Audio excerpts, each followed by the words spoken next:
কে মানসুর ভাই যখন উত্তর দিল যে আল্লাহ তো আয়াতে কোরআন সংরক্ষণ বলে নাই, যে জিকর বা মানে দুইটাই বুঝেছে, কোরআন বা হাদিস দুটাই বোঝানো হয়েছে আয়াতে। হ্যাঁ, তো এই জি কথা জি। যখন বলা হবে তখন হয়তো আমাদের ভাইয়েরা বলে না, বা সবাই বলতে পারে না যে ভাই তাহলে তো কোরআনের জাল জয়ীব নাই কিন্তু হাদিসের তো জাল জয়ীব আছে, তাহলে আবার তো এখানে একটা সমস্যা হয়ে গেল। তো বিষয়টা আমরা এর আগেও বলেছি অনেকবার। দাসটা বলবে, আপনি এই ব্যাপারে কিছু বলবেন না আমি একটু বলবো? বলেন বলেন। আচ্ছা, তো আমরা দেখি যে কোরআনের ব্যাপারে কিন্তু একটা চ্যালেঞ্জ আছে, যে কেউ এর মতো একটি সূরা বানিয়ে নিয়ে আসতে পারবে না, বা এরকম কোনো কিতাব রচনা করতে পারবে না জিন মানুষ সবাই একসাথে হয়েও। কিন্তু ভাই হাদিসের ব্যাপারে কিন্তু এমন কোনো কথা নাই যে এমন একটা হাদিস বানাতে পারবে না, বরং উল্টা। আপনি ঘরে জি বসে একটা হাদিস বানাতে পারেন, আপনি চাইলে বানাতে পারেন, কিন্তু সেটা ধরা যাবে, সমস্যা নাই। সেটা ধরার জন্য তো আলাদা মাপকাঠি আছেই। কিন্তু আপনি চাইলেই রাসূলের নামে একটা মিথ্যা কথা বলতে পারেন না? ঘরে বসে থেকেই বলতে পারেন চাইলেই। দেখা যায় আপনি আপনার পরিবারকে একটা হাদিস শুনিয়ে দিলেন। কিন্তু আপনি চাইলেই একটা আয়াত বানিয়ে শোনাতে পারবেন না কিন্তু। এবং যে কোরআনের যে চ্যালেঞ্জ, যে কেউ একটা আয়াত বানাতে পারবে না, বা সরি একটা কেউ সূরা বানাতে পারবে না, এই চ্যালেঞ্জটা কিন্তু বাংলাতে না, এটা অবশ্যই আরবিতে, যে ভাষায় নাজিল হয়েছে সেই ভাষাতেই।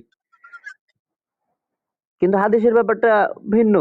এখানে বর্ণনামূলক অনেক হাদিস আছে, সাহাবীরা বর্ণনা করেছে যে রাসূল এটা করছে। তো এটা তো বানানোর কিছু নাই ভাই, আপনিও তো বানিয়ে বলতেই পারেন যে রাসূল এটা করেছে। কিন্তু সেটার অবশ্যই মানদণ্ড বা মাপকাঠি আছে আমাদের কাছে যাচাই করার। তো ওরা যে বলে যে জাল জয়ীফ আছে, কোরআনের তো নাই, কিন্তু কোরআনটা হচ্ছে মুজিজা পুরাটাই। যেমন এই উদাহরণটা আমি দিই এভাবেই, যে মুসা আলাইহিস সালামের সময় কিন্তু জাদুবিদ্যার প্রভাব ছিল। ওই সময় আল্লাহ লাঠি দ্বারা কিন্তু সাহায্য করেছে, তাই না? ওই সময় জাদুবিদ্যার প্রভাব ছিল, তো লাঠিটা ছিল ওই সময় মজিজা। এখন আরবের সময়ে সাহিত্যের চর্চা হতো, তারা মৌখিক সাহিত্যের চর্চা করতো, বলতো এমন কিছু বলতো যে মানে বিখ্যাত বিখ্যাত তাদের মধ্যে সাহিত্যিক ছিল। তো সে সময় দেখেন মুসা আলাহিসাল্লামের সময় আল্লাহ লাঠি দিয়ে সাহায্য করছে, কারণ কি ওই সময় জাদুর প্রভাব আছে। যার জাদু বেশি শক্তিশালী তাকে বেশি বিশ্বাস করা হবে, ব্যাপারটা এমন কিন্তু। তো ঠিক যখন কোরআন নাজিল হলো সাহিত্যের ব্যাপারে, তো কোরআনটা এমন ভাবে আল্লাহ নাজিল করলো এবং চ্যালেঞ্জ দিল যে এর মতো কেউ বানাতে পারবে না। তখন যত সাহিত্যিক আছে, যত যে কেউ আছে, এরা শুনে আর অবাক হয় যে তাই তো, এমন কথা তো তারা কখনো শুনে নাই। এই জন্য কিন্তু এই যে 29 নম্বর সূরার 51 নম্বর আয়াতে একটা কথা আছে, যে এই কিতাব কি তাদের জন্য যথেষ্ট নয়? তো এটা কিন্তু ঈমান আনার জন্য যথেষ্টই, যে আসলে তারা তো এসব কোনোদিন শুনে নাই, তারা এগুলো নতুন শুনছে, তা এমন একজন রাসূলের মুখে যে কিনা উম্মি, যে কিনা পড়ে পড়তেও জানে না, লিখতেও জানে না। তো এটা শোনার পরও তাদের জন্য ঈমান আনার জন্য কিন্তু এটাই যথেষ্ট, যে তারা এমন কিছু শুনছে, কারণ এটা রবের পক্ষ থেকে এসেছে। তো যেটা মজেজা এই সাহিত্যের বিপরীতে এসছে ওই সময়, তো এটা তো আল্লাহ সংরক্ষণ করবেই, কারণ এটা সারা জীবনের জন্য মজেজা, কিয়ামত পর্যন্ত মজেজা। তো এই রাইট। জিনিসটাকে তো আল্লাহ সংরক্ষণ করবেই। কিন্তু হাদিসের ব্যাপারটা আল্লাহ রাসূল কি বলছে? আল্লাহ রাসূল বলছে, কেউ যদি আমার নামে একটা মিথ্যা কথা বানায় তার থাকার জায়গা জাহান্নাম। তার মানে রাসূলের নামে মিথ্যা কথা বানানোর সুযোগ আছে এবং সহজ। যে কেউ চাইলে বানাতে পারে এবং ধরাটাও সহজ। কারণ মুহাদ্দিসগণ আছে, এটার উপর চর্চা হয়েছে। এখন কেউ চাইলে কিন্তু একটা হাদিস বানিয়ে বলতে পারবে না, ধরে ফেলবে। তেমনও তাই।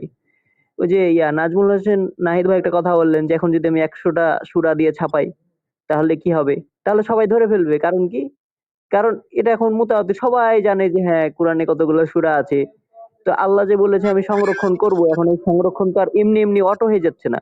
সংরক্ষণ অবশ্যই পদ্ধতি আছে একটা, যে হ্যাঁ এই পদ্ধতিতে হচ্ছে। এখন যদি সারা বিশ্বের সব কোরআন তুলে নেওয়া হয়, তারপরে তো মুসলিমরা আবার কোরআন সংরক্ষণ করে ফেলতে পারবে। যদি কাফেররা মনে করে সব কোরআন পুড়িয়ে ফেলবো, তারপরে কি কোরআন এই পৃথিবী থেকে তুলে নেওয়া সম্ভব? কখনোই না। তো সংরক্ষণের পদ্ধতি অবশ্যই হাফেজেরা আছে। ওই সময়ও ছিল হাফেজেরা। যখন হাফেজেরা কি বলে শহীদ হতে লাগলো, তখনই তো কোরআনটা আবার সংরক্ষণের চেষ্টাও করা হচ্ছিল। তো কোরআন সংরক্ষণের পদ্ধতি আছে। আল্লাহ রিজিক দাতা, এর মানে এই নয় যে আমি ঘরে বসে বসে পাচ্ছি কিন্তু। তো আল্লাহ সংরক্ষণ করবেন মানে মানুষেরও এখানে অবশ্যই ভূমিকা আছে, যে হ্যাঁ তারা চর্চা করছে, তারা মুখস্থ করছে। তো ভাই যে যাদেরকে যখন আমি বলি যে, বা আপনারা বলেন যে কোরআন ও হাদিস দুটাই আল্লাহ সংরক্ষণ করেছে, তখন ওরা হঠাৎ করে বা আপনার মুখের সামনে প্রশ্ন করবে, তাহলে কোরআনে তো জাল জয়ীফ নাই, কিন্তু হাদিসে কেন আছে? তো এটার উত্তর হচ্ছে এটাই, যে কোরআনটা হচ্ছে মুজিজা পুরোটাই। ওই সময়ের জন্য একটা চ্যালেঞ্জ, যে এর মতো কেউ কিছু বানাতে পারবে না। তো এই ব্যাপারে যখন চ্যালেঞ্জ দিবে আল্লাহ, তখন এর জাল জয়ীফ তো বানানোই সম্ভব না। কারণ আল্লাহ তো বলেছে এর মতো একটা সূরাও বানাতে পারবে না। তো এটা তো জাল জয়ীফ হবেই না। এখন হাদিসের ব্যাপারে পাল্টা চ্যালেঞ্জ, যে কেউ যদি এটা বানায়, আমার নামে একটা কথা মিথ্যা বানায়, তাহলে তার থাকার জায়গা জাহান্নাম। তার মানে এটা দ্বারা আল্লাহ পরীক্ষা করছেন কিন্তু মানুষকে যে কেউ রাসূলের নামে কোনো কিছু বানিয়ে বলছে কিনা। আর আয়াতের ব্যাপারে আচ্ছা সুলাইমান ভাই আপনি কি বুঝতে পেরেছিলেন আপনি যে প্রশ্নটা করেছিলেন যে কোরআন সংরক্ষণের ব্যাপারটা? হ্যাঁ, হ্যাঁ ভাই বুঝতে পারছি সমস্যা হ্যাঁ, নেই। ১ম বুঝতে কথা হচ্ছে আপনি তাদেরকে পাল্টা প্রশ্ন করবেন যে আয়াতে কোথায় কোরআন বলা হয়েছে? তোমরা তো মূল শব্দে খেলো আমাদের সাথে যে মূল শব্দ মিলে গেলে অর্থ এক হবে। তা আল্লাহ আল্লাহর জিকিরকে সংরক্ষণ করেছে। আল্লাহর যে স্মরণ পৃথিবীতে আল্লাহকে স্মরণ করবে এটা সংরক্ষণ করেছে আল্লাহ। কোথাও তো কোরআনও বলা নাই, হাদিসও বলা নাই, কিছুই বলা নাই। এখানে তো জাস্ট জিকির বলা হয়েছে যে আল্লাহর স্মরণকে সংরক্ষণ করা হবে বা আল্লাহর বর্ণনাকে। না ভাই আমি তাদের আসলে এখন এখন আরেকটা একদমই তাদেরকে হ্যাঁ, তাদের ধারে কাছে যাই না। যখন দেখছি যে তারা গাঁজাখুরি ব্যাখ্যা শুরু করছে যে আবু জেহেলের কি একটা কি ব্যাখ্যা করছে তখন দেখলাম যে আসলে এরা পাগল ছাগল ছাড়া কিছুই না। এদের আসলে কথা শোনার সময় নষ্ট। পরে থেকে আসলে ওদের ধারে কাছেও নাই একদম। ওই আমারে ওই যে মেহেদী জামান আছে না ওই যে ইয়ার সাথে থাকে রেজওয়ানের সাথে ও আমাকে বলছিল যে আচ্ছা আমরা তো একটা সহজেই পেয়ে গেলাম কোরআন এটার মধ্যে তো কোনো জাল জয়ীব নাই।